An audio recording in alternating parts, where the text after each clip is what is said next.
నమస్తే వి media news కి స్వాగతం. వార్తల్లో ముందుగా ముఖ్యాంశాలు. పునర్విభజనతో దక్షిణాది రాష్ట్రాలకు నష్టం, సీఎం స్టాలిన్.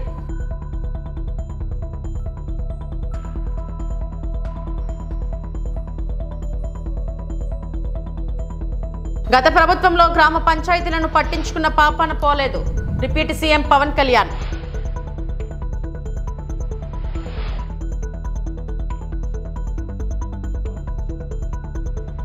సినీ నటుడు పోసానికి బెయిల్ మంజూరు చేసిన Guntur court.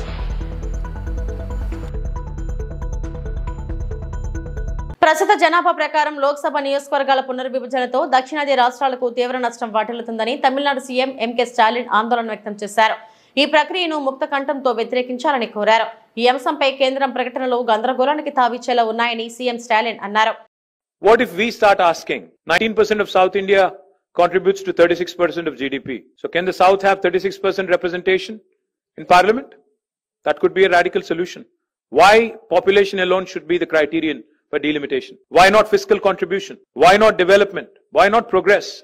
So we are certainly keen to see what the government of India would eventually say, but all in all I would say is, once again before I sum up, India has just completed 75 years of existence. Our national leadership should ideally strive to heal old wounds, not create new ones, not unnecessarily create ruptures in this Indian polity, which is already very diverse, very heterogeneous.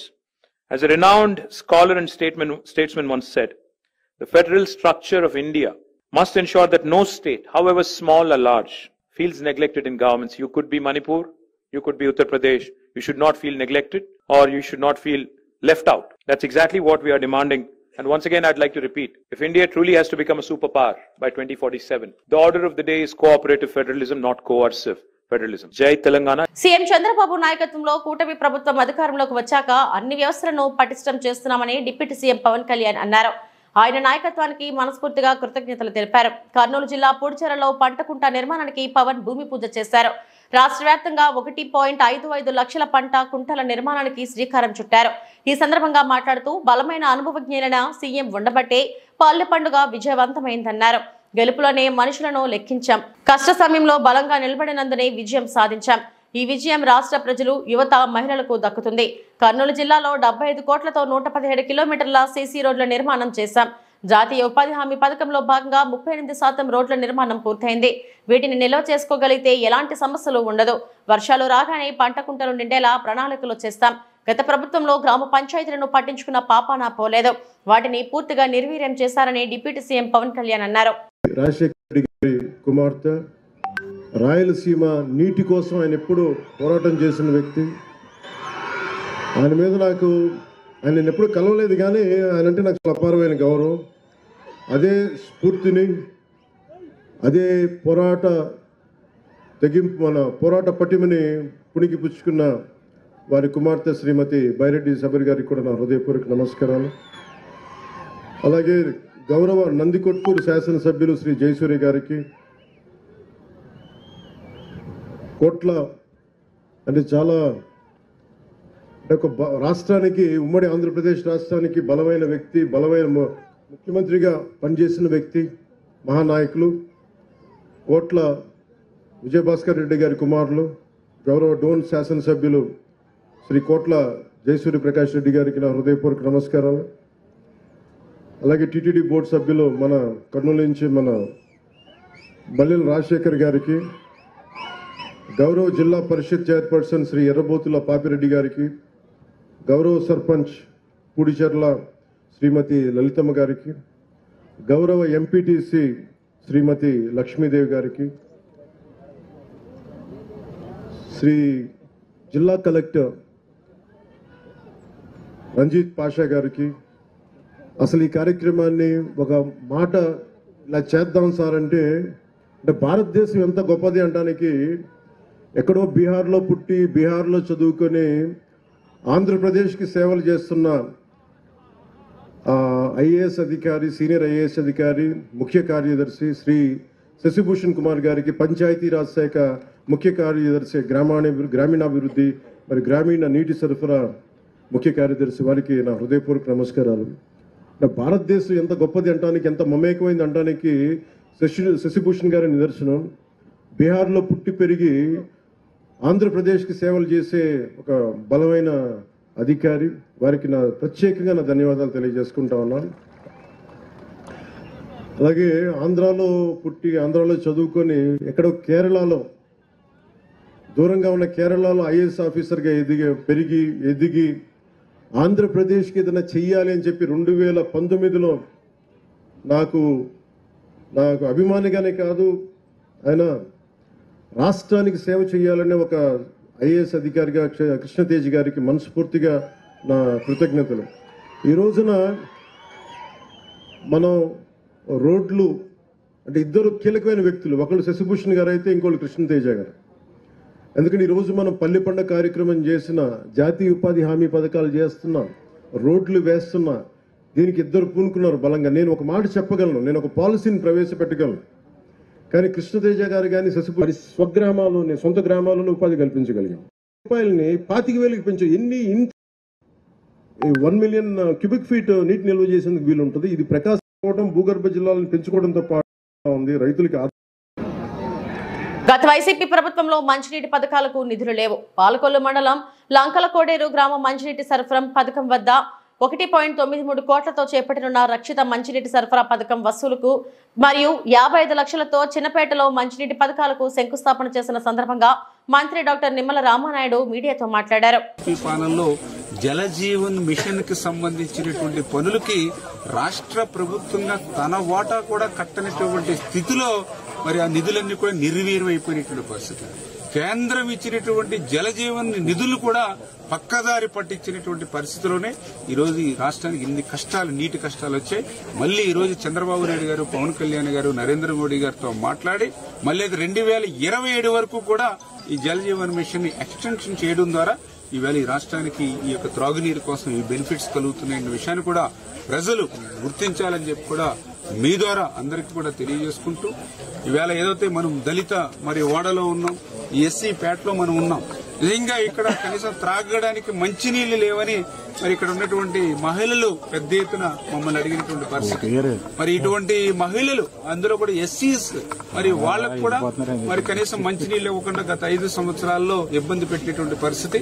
ఈ రోజు మన ప్రభుత్వం వచ్చిన వెంటనే మరి వీళ్ళకి సురక్షితమైన త్రాగునీరు కోసం ఇప్పుడు 2,50,00,000 రూపాయలు ఈ గ్రామానికి నిధులు పెట్టి ఇక్కడే ఈ పేటలోని ఇప్పుడు ఓహెచ్ఆర్ ని మనం శంకుస్థాపన చేసుకుంటున్నామని అంటే ఆ దళితుల అభివృద్ధి పట్ల, దళితుల సంక్షేమం పట్ల ఈ ప్రభుత్వానికి ఉన్నటువంటి చిత్తశుద్ధికే ఇది ఒక నిదర్శనం అని చెప్పి కూడా తెలియజేసుకుంటూ, మరి రాబోయేటువంటి రోజుల్లో మరింత ఈ యొక్క దళిత వాళ్లకు, దళిత పేటలకు కూడా సేవ చేసేటువంటి విధంగా మరి భవిష్యత్తులో కూడా వైకాపా నేత సినీ నటుడు పోసాని కృష్ణమురళికి గుంటూరు జిల్లా కోర్టు బెయిల్ మంజూరు చేసింది. CM Chandrababu, deputy CM Pawan కళ్యాణ్లపై అనుచిత వ్యాఖ్యలు చేసినందుకు సిఐడి పోలీసులు నమోదు చేశారు. ప్రస్తుతం ఈ కేసులో పోసాని జిల్లా జైలులో రిమాండ్ ఖైదీగా ఉన్నారు. 1,00,000 చొప్పున 2 వ్యక్తుల పూచీకత్తుపై దేశం విడిచిపెట్టి వెళ్లకూడదనే నిబంధనలతో గుంటూరు న్యాయస్థానం పోసానికి బెయిల్ మంజూరు చేసింది. వారానికి 2 సార్లు సిఐడి కార్యాలయానికి వచ్చి సంతకం చేయాల్సిందిగా ఆదేశాలు జారీ చేసింది.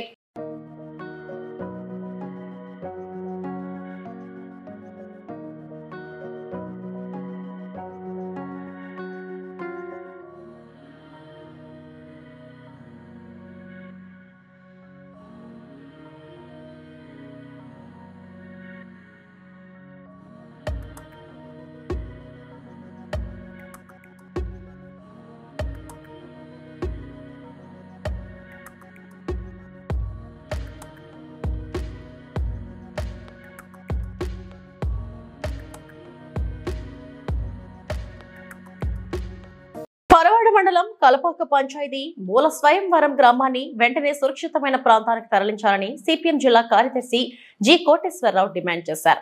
శనివారం ఆయన గ్రామంలో పర్యటించారు. ఈ సందర్భంగా మహిళలు, వృద్ధులు గ్రామంలో ఎన్టీపీసీ కాలుష్యం వలన పడుతున్న ఇబ్బందులను వివరించారు.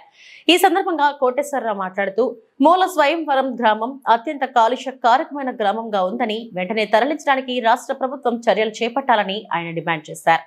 కిడ్నీ, చర్మ సంబంధిత, కంటి ఊపిరితిత్తులు, గుండె, క్యాన్సర్ వంటి వ్యాధులతో తీవ్రమైన కాలుష్యంతో ప్రజలు అల్లాడుతున్నారని కూటమి ప్రభుత్వం ఇచ్చిన హామీ ప్రకారం రాష్ట్ర ప్రభుత్వం వెంటనే ఈ గ్రామాన్ని తరలించాలని కోటేశ్వరరావు డిమాండ్ చేశారు. లేని పక్షంలో సిపిఎం ఆధ్వర్యంలో పెద్ద ఎత్తున ఆందోళన చేపడతామని ఆయన హెచ్చరించారు. నివాసం ఉంటున్న ఇల్లు కూడా ఈ ఉప్పునీటి వలన కప్పులు పడిపోతున్నాయని, ఇల్లులు నివాసయోగ్యం కాకుండా తయారవుతున్నాయని, వ్యవసాయం పడడం లేదని, మంచినీరు దొరకడం లేదని ప్రజలు తెలియజేస్తుంటే గుండె తరిగిపోతుందని ప్రభుత్వాలు ఇప్పటికైనా ప్రజల సమస్యలను పట్టించుకోవాలని అన్నారు. ఈ కార్యక్రమంలో శ్రీను, ఆదిలక్ష్మి, పార్వతమ్మ, పద్మ, అప్పల నరసమ్మ, గనిశెట్టి సత్యనారాయణ తదితరులు పాల్గొన్నారు. పరవాడ మండలంలోని మూల స్వయంభూవరంలో 232 కుటుంబాలు నివసిస్తున్నాయి. పక్కనే ఎన్టీపీసీ గోడ కానుకొని ఈ గ్రామం ఉంది. ఈ గ్రామంలో మొక్కంతా నల్లగా మాడిపోయి ఉన్నాయి. చుట్టూ పరిసరాలన్నీ కూడా నల్లగా మసిబొగ్గులాగా మారిపోయినాయి. ఇంటికి వేసినటువంటి సున్నాలు, కలర్లు కూడా మొత్తం నల్లగా అయిపోయినాయి. ఉప్పు నీరు పడిపోతూ ఉంది. అన్నిటికీ భారతదేశాన్ని అంతటికీ వెలుగు నింపుతున్నాం మేము అనే చెప్తున్నటువంటి ఎన్టీపీసీ వాళ్ళ పక్కనే ఉన్నటువంటి మూల స్వయంభూవరం గ్రామానికి కరెంటు ఉండట్లేదు. ఆ ఉప్పు నీరు తీగల మీద పడిపోయి కరెంటు షార్టేజ్ వచ్చి చీకటిమయమైపోతూ ఉంది. రాత్రులు ఇక్కడ చీకటి, పగలంతా కూడా కాలుష్యం, దుమ్ము, ధూళితో ఈరోజు ఇక్కడ ఉన్నటువంటి గ్రామ ప్రజలందరూ బతుకుతూ ఉన్నారు. అనేక రకాల జబ్బులు, చర్మ వ్యాధులు, అలాగనే ముఖం మీద మచ్చలు, మొత్తం కిడ్నీలు పాడైపోవటం, లంగ్స్ పాడైపోవటం, ఇలాగ అనేక రకాల జబ్బులతోటి ఇక్కడ ప్రజలందరూ కూడా సతమతం అవుతూ ఉన్నారు.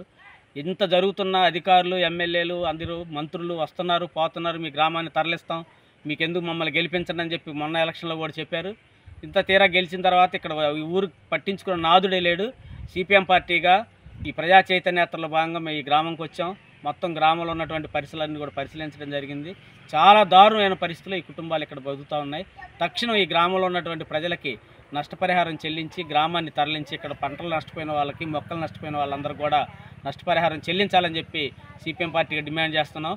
దానిలో భాగంగా రేపు 24వ తారీఖున పరవాడ ఎంఆర్ఓ ఆఫీస్ దగ్గర మొత్తం గ్రామ ప్రజలందరితో కూడా పెద్ద ఎత్తున మహాధర్నా నిర్వహిస్తున్నాం. ఈ గ్రామాన్ని అధికారులు వెంటనే సర్వే చేసి నష్టపరిహారం విలువ కట్టి తక్షణం ఈ గ్రామాన్ని తరలించాలని, లేకపోతే ఈ గ్రామంలో ఉన్నటువంటి పిల్లలు కానీ, ముసలి వాళ్ళు కానీ, పెద్దవాళ్ళు కానీ, యువకులు కానీ అందరూ అనారోగ్యం పాలయ్యేటువంటి పరిస్థితి ఉంటుంది. ఇంత దారుణమైన పరిస్థితి రాష్ట్రంలో ఏ గ్రామంలో ఉండదనేటువంటిది మేము సిపిఎం పార్టీగా భావిస్తున్నాం. తక్షణ అధికారులు స్పందించాలని చెప్పి మేము డిమాండ్ చేస్తా ఉన్నాం. కృష్ణా జిల్లా అవనిగడ్డలో ఆపరేషన్ గరుడ, మెడికల్ షాపులలో విజిలెన్స్ అధికారుల తనిఖీలు. ప్రిస్క్రిప్షన్ లేకుండా మందులు విక్రయిస్తున్న షాపులపై చర్యలు. రాష్ట్రంలో గంజాయి, మాదక ద్రవ్యాల నిర్మూలన కోసం రాష్ట్ర ప్రభుత్వం ఏర్పాటు చేసిన గరుడ టీం బృందం అవనిగడ్డలోని మెడికల్ షాపులలో తనిఖీలు చేపట్టింది. Vigilance and enforcement IG Ravikrishna నేతృత్వంలో విజిలెన్స్ ఎస్పీ కె నగేష్ బాబు బృందం మెడికల్ షాపులలో మందులకు సంబంధించిన రికార్డులను, స్టాక్ ను పరిశీలించి షాపు నిర్వహణలో అనేక లోపాలు ఉన్నట్లు గుర్తించి అనుమతులు లేకుండా నిల్వ ఉంచిన హ్యాబిట్ ఫార్మింగ్ డ్రగ్స్, నిద్ర మాత్రలు, ఆల్ఫ్రాజోలం, రెస్టిల్, ట్రెమ్డల్ వంటి మందులను స్వాధీనపరుచుకున్నారు. ఈ సందర్భంగా ఐజీ రవికృష్ణ మాట్లాడుతూ అవనిగడ్డలోని భార్గవ మెడికల్స్ లో సుమారు 55,000 రూపాయల మందులను స్వాధీనపరుచుకున్నట్లు తెలిపారు. డాక్టర్ ప్రిస్క్రిప్షన్ లేకుండా మందులు విక్రయిస్తే కఠిన చర్యలు తీసుకుంటామని తెలిపారు.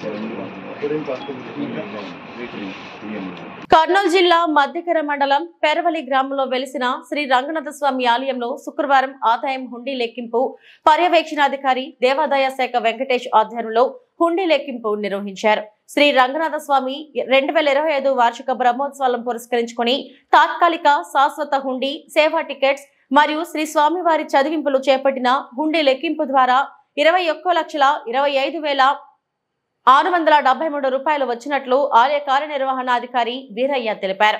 ఈ సందర్భంగా ఆలయ కార్యనిర్వహణాధికారి వీరయ్య మాట్లాడుతూ శ్రీ స్వామివారి చదివింపుల ద్వారా 3,56,329 రూపాయలు, సేవా టికెట్స్ ద్వారా 2,55,405 రూపాయలు, శాశ్వత హుండీ ద్వారా 5 నెలలకు గాను 7,25,691 రూపాయలు, తాత్కాలిక హుండీ ద్వారా 7,88,248 రూపాయలు వచ్చినట్లు వివరించారు.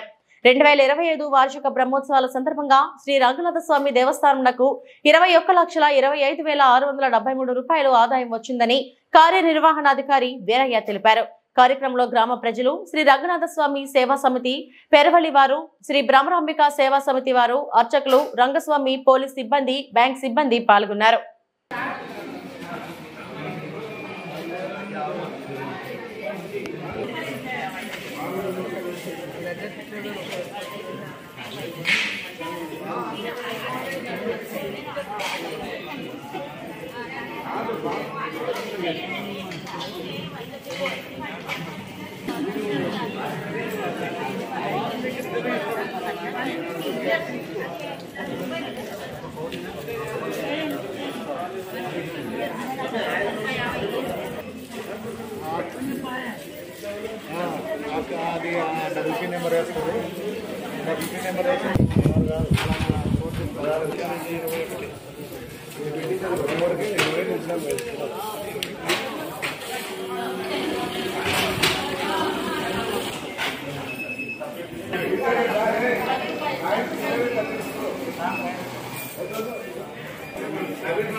విశాఖ భీమిలి పోలీస్ స్టేషన్ పరిధిలో విషాదం చోటు చేసుకుంది.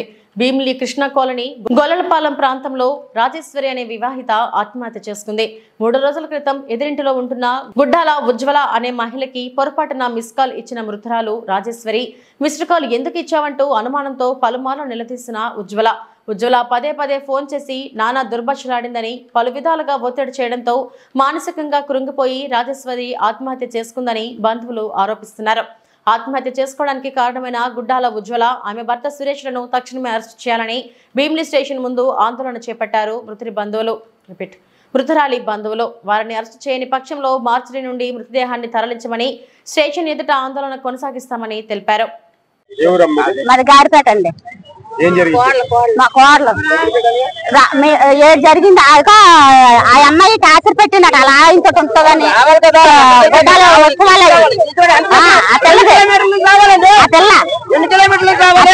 టార్చర్ పెట్టిందట కాదు. ఒక్క బెదిరింపు కాడి వల్ల ఇది హత్య, ఇది ఆత్మహత్య అయితే కాదు. ఒక్క బెదిరింపు కాడి వల్ల ఇది హత్య చేశారు. ఇది ఆత్మహత్య అయితే ఇట్స్ పాసిబుల్. ఓకేనా? ఆత్మహత్య కాదు, ఇది హత్య, పబ్లికంగా హత్య. ఒక్క బెదిరింపు కాలుతో ఆత్మహత్య అనేది ఎవరు చేసుకోరు. ఇది అర్థమవుతుందా? ఒక్క బెదిరింపు కాలుతో అనేది ఆత్మహత్య ఎవరు చేసుకోరు. ఇది హత్య, పబ్లికంగా నేను చెప్తాను, ఇది హత్య. మరిదికి అందరూ కూడా ఫోన్ చేసి అరెస్ట్ చేశారు. పోలీసులు న్యాయం చేస్తూ ఉంటున్నారు. ఇంకా రాత్రి నుంచి ఉంటున్నాం, ఇప్పటి వరకు తీసుకురాలేదండి. ఇంకా ఏమంటే ప్రెగ్నెంట్ తో ఉంది అంటున్నారు. మరి గాడిపేట అండి. మా కోడలు ఏది జరిగింది ఆ అమ్మాయి టార్చర్ పెట్టిందట అలా ఇంత ఉంటుందని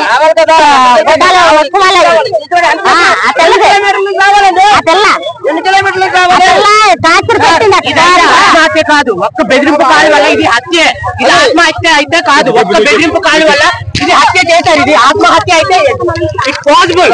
ఓకేనా? ఆత్మహత్య కాదు, ఇది హత్య, పబ్లికంగా హత్య. ఒక్క బెదిరింపు కాలుతో ఆత్మహత్య అనేది ఎవరు చేసుకోరు. ఇది అర్థమవుతుందా? ఒక్క బెదిరింపు కాలుతో అనేది ఆత్మహత్య ఎవరు చేసుకోరు. ఇది హత్య, పబ్లికంగా నేను చెప్తాను, ఇది హత్య.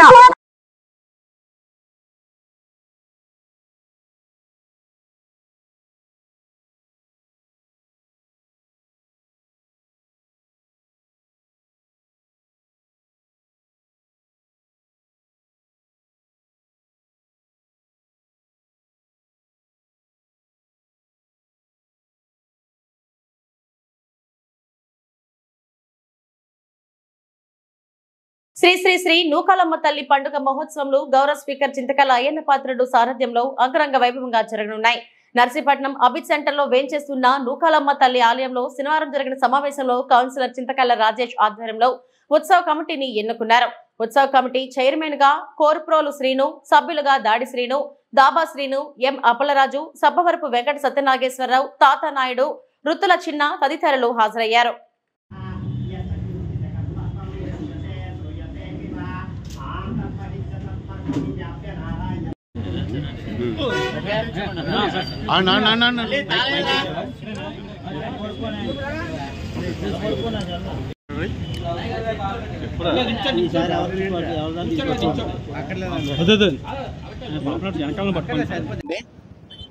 ఈరోజు మన గ్రామ దేవత నూకాలం తల్లి ఉత్సవ కమిటీ వేయడం జరిగింది. ఇప్పుడే ప్రమాణ స్వీకారం కూడా జరిగింది.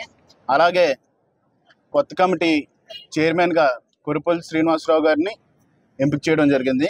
అదే వైస్ చైర్మన్గా దాడి శ్రీన్ గారిని ఎంపిక చేయడం జరిగింది. దాని తర్వాత మెంబర్స్గా వీళ్ళందరూ ఇక్కడ ఉండే వాళ్ళందరినీ కూడా ఎంపిక చేయడం జరిగింది. ఇది వచ్చేసి మళ్ళీ ఈరోజు 22వ తారీఖున మన నూకాలం తల్లి పండగ ప్రారంభం అంటే గరగలు తీయడం. ఈరోజు 22వ తారీఖు సాయంత్రం 8 గంటల నుంచి గరగలు తీయడం అండి. దాని తర్వాత 24వ తేదీన రెండో జాగారం ఉంటుంది. దాని తర్వాత 27న పెద్ద జాగారం ఉంటుంది. అది వచ్చేసి తెల్లవారుజామున వరకు జరుగుతుంది. అది మీ అందరికీ తెలిసిన విషయమే. మరి సంబరం వచ్చేసి 28వ తారీఖున సాయంత్రం 4 గంటల నుంచి స్టార్ట్ అవుతుందండి. 4 గంటల నుంచి స్టార్ట్ అయ్యి 28వ తారీఖు సాయంత్రం మన స్టేడియంలోని పెద్ద ప్రోగ్రాం ఉంటుంది. ఆ ప్రోగ్రాం పెట్టాలండి. ఆ ప్రోగ్రాం పెట్టడం జరుగుతుంది.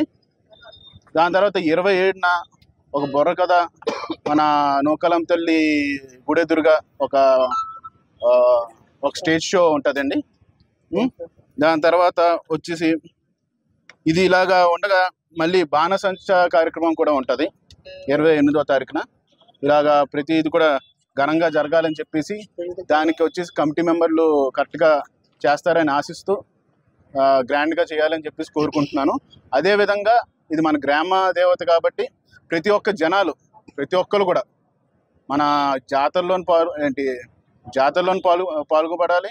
దాని తర్వాత జాగారంలో 22వ తారీఖు సాయంత్రం 8 గంటల నుంచి జాగారం స్టార్ట్ అవుతుందండి. ఆ జాగారంలోనే ఉండాలి. 24వ తేదీ జాగారంలోనే ఉండాలి. 27వ తేదీ జాగారంలోనే ఉండాలి. సంబరంలో కూడా ఉండాలి. భక్తులు మొత్తం అందరికీ 27 తారీఖు నుంచి 28 వరకు దర్శనాలు ఉంటాయండి.